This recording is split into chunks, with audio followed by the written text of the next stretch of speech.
Mbote diaspora, mbote Kinshasa, mbote Brazzaville, mbote monde entier. Bato Bolanda Rabiso, na VIP Presse Congo Télévision, la meilleure chaîne. Bato Bolanda Rabiso, Nanzela émission Nabino Kin 168 heures. L'unique émission bet la Bino Solo à Solo et la Bino Sigé de Fierabino et la Bino Solo Force Fierabino à travers le monde partout Oyo Bozali. Le lot bet la Bino li Solo moko to bi que l'actualité a dominé na deux sujets. Sujet li Bossé Zali condamnation ex-ministre Matata Pogno au cours constitutionnel éthico condamné pour 10 ans de prison. 10 ans de prison, tout le monde va condamner honorable Matata Pogno Azali, ex-premier ministre honoraire de la République démocratique du Congo. Oyo, à cela qui 5 ans, dans l'époque, il y a président Joseph Kabila Kabangi. Le lot moni Matata Pogno, procès Bandaka, cour à Lobaka, à l'époque, président cour c'était M. Kalouba a déclaré que pour ça, comme la compétence était ensemble de Matata Pogno. Mais tout le monde lelo et a pasteur Dieudonné Kamouleta, tout le monde cour a déclaré qu'il est compétent pour nous ensemble de Matata Pogno. Tout le monde aujourd'hui Matata Pogno, il est condamné 10 ans de prison. Analyse Nini Bandeko Bosala par rapport à la condamnation, il y a Premier ministre honoraire Nabiso Matata Pogno. Ils allaient compte rendre que loi vraiment et lobby bongo que non, que il est vraiment coupable par rapport à sujet Boukangalonzo. Par rapport à dossier Boukangalonzo, il y a 200 millions de dollars au gouvernement Bimisaka à l'époque le président Kabila pour le peuple congolais balia, bobi de grandes aleuses en Bokanabiso, bobi comment les gens souffrent dans ces pays. Au moins on a na tongo, papa mukolo, à même 500 francs sur la banalip. Au moins on a père de famille depuis tongo, tu pourras aller 3000 francs manqués. Pour les sédibotene. Mais tu comprends qu'il y a beaucoup de graves détournements ou qu'on a beaucoup de choses à faire. Le là, par exemple, moko na Canada, bato bolo na Canada, pesi nombote. Premier ministre canadien Justin Trudeau. Abano sa déplacement moko bo. Déplacement de ça là. Alors on a la ville de Québec. Ano kende kaka na ville moko ya Canada. A jona mbongo l'État a sombeli ba nemi balé billet. Et c'est là un montant $5,000. Pays local à Canada. Mais ba teme la première ministre T19 mbongo les ont pas s'excuser. Pays local à Canada. Mais voilà, la République démocratique du Congo est parmi les 6 pays les plus pauvres, ou parmi les 6 derniers pays les plus pauvres au monde. La République démocratique du Congo est allée. Autres ont un nombre de malnutris, des enfants de malnutris sont de combien? Mais voilà des détournements ou des politiciens congolais basés comme ça. Des politiciens congolais jamais détourner des milliers, les arabes des millions. Mais autant appelé le roi Canada, il a fait mutation de $5,000 au pays au Kanango. Parce que le peuple canadien ne souffre à rien. Il y a tout là-bas. Il y a des travaux, eux, à déambuler Tikali. Mais à la République démocratique du Congo, 80% coton, 80% cobalt. Ils en ont beaucoup. Mais voilà les résultats de la population. Nous vivons du théâtre de jour au jour.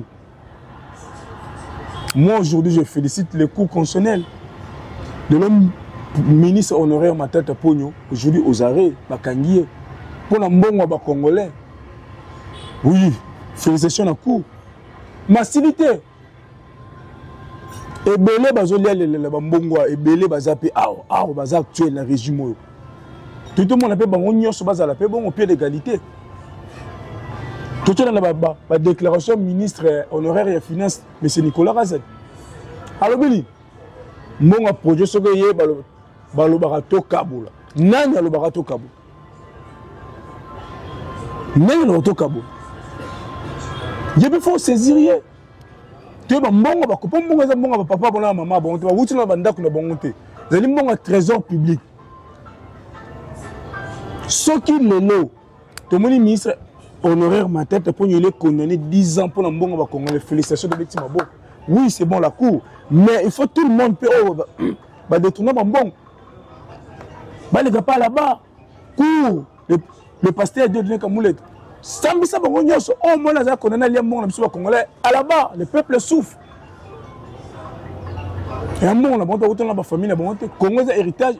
Moi quand dit moi quand le politicien moi sur les là Koufi, Congo Koufi. Non. Congo continue.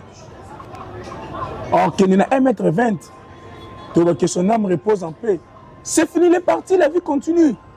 Les hommes passent, l'institution reste. Le preuve en est en 1960, le président c'était Joseph Kasavubu. Aujourd'hui, en 2025, le président c'est le président Félix Tshisekedi Tshilombo. En 2030, 35, 34, c'est comme ça la vie. Les hommes passent, mais les institutions restent. Aujourd'hui, il faut que les politiciens soient au Congo. Il faut aux arrêts. Et la politique est dépôt des mesures. Pour tout le monde, il y a millions. Détournement, il y a millions. Mais il n'y a pas d'électricité, il n'y a pas d'eau, il n'y a pas d'autoroutes. Manzela nyonso voile rester manzela sur Bukan. Moule bête na kati Kinshasa. Moule bête na République du Congo. Il peut sortir les colonisateurs. Le peuple souffre dans des misères incroyables. Mais groupe de gens, de leur ambongo au Congo, comme les ambongo, il y a bino. Non. État de droit, nous tous, devant l'État, tous égaux. Il faut saisir tout le monde. Nous sommes Congolais. Il faut kangaye. Nous devons détourner mon mort, il faut kangaye. Moi j'encourage, je félicite la Cour. Aujourd'hui, le ministre honoraire m'a tête pour nous 10 ans de prison pour les bon Congolais. Félicitations à la Cour. Merci, il faut continuer. Et ça, c'est quand rendre la sauce pouvoir éloigner les besoins. Non, même en plein pouvoir, régime en plein mouta détourner mon exemple régime actuel, il faut les saisir. Il faut les saisir. Tout le monde vit dans le baninga. L'autre exemple est Mora Moukié. Tous les kaka avion monte à l'aéroport international en Nigeria. Tout l'aéroport est en Namibie, il y a au filet. Le monde est venu à l'aéroport en Nigeria. A commencé à bateau à l'aéroport en Nigeria, on a poste vide. Pour vous dire que notre degré est commis. Est-ce qu'aujourd'hui, nous, on est fiers, nous sommes des Congolais, nous sommes des Kino. On est fiers de ça aujourd'hui. Pays pauvres comme le nôtre, mais des détournements, 1 million, 100 millions, 221 millions, 57 millions, mais des gens là, toujours dans des luxes, toujours dans des confortables. Ils roulent dans des voitures où le peuple congolais souffre. Souvent aussi dans la justice, il faut la bâtonnière sur. Deuxième cas, tout le monde est gouverneur de la ville, Daniel Bumba. Matricule père, non matricule impère, pour éviter l'embouteillage. Je ne sais pas dans quelle ville au monde, et là, quand ça, la République démocratique du Congo est là. Mais si on a traversé le monde, comment même le message, je ne sais pas si dans quel pays au monde on peut voir tel genre de choses autre monde a raté un beau cannabis. Il y a plusieurs manières pour éviter des embouteillages.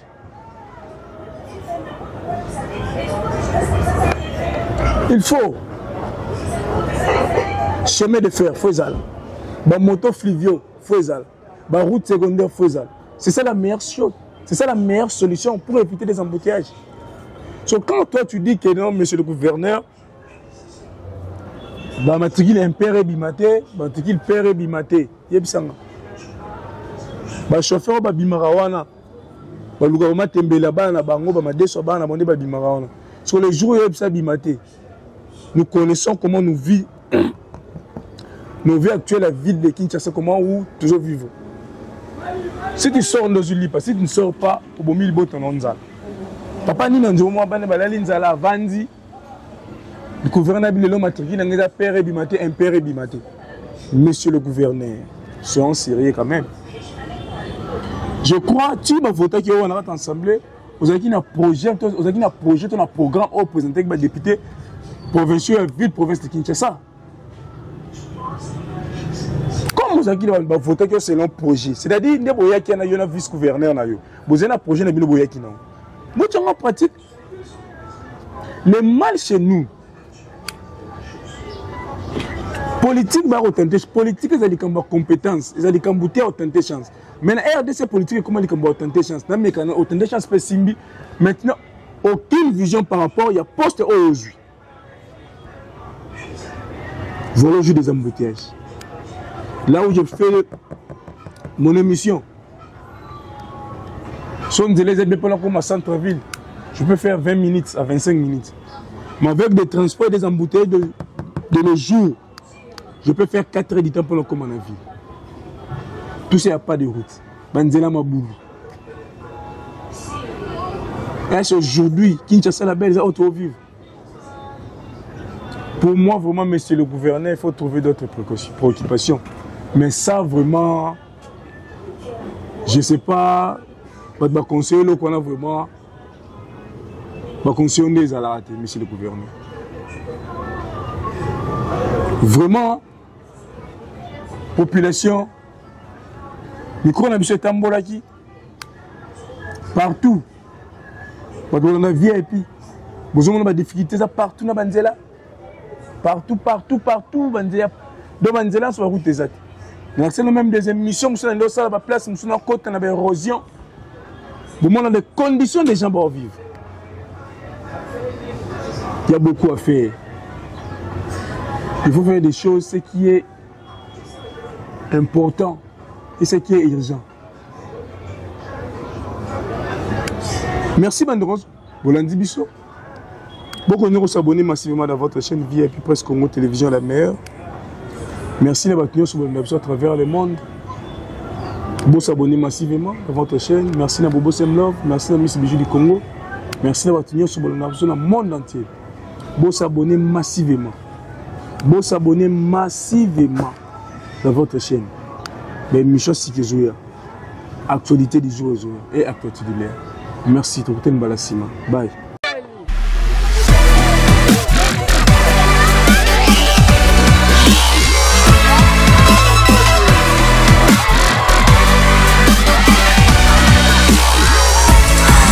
VIP Presse Congo TV online.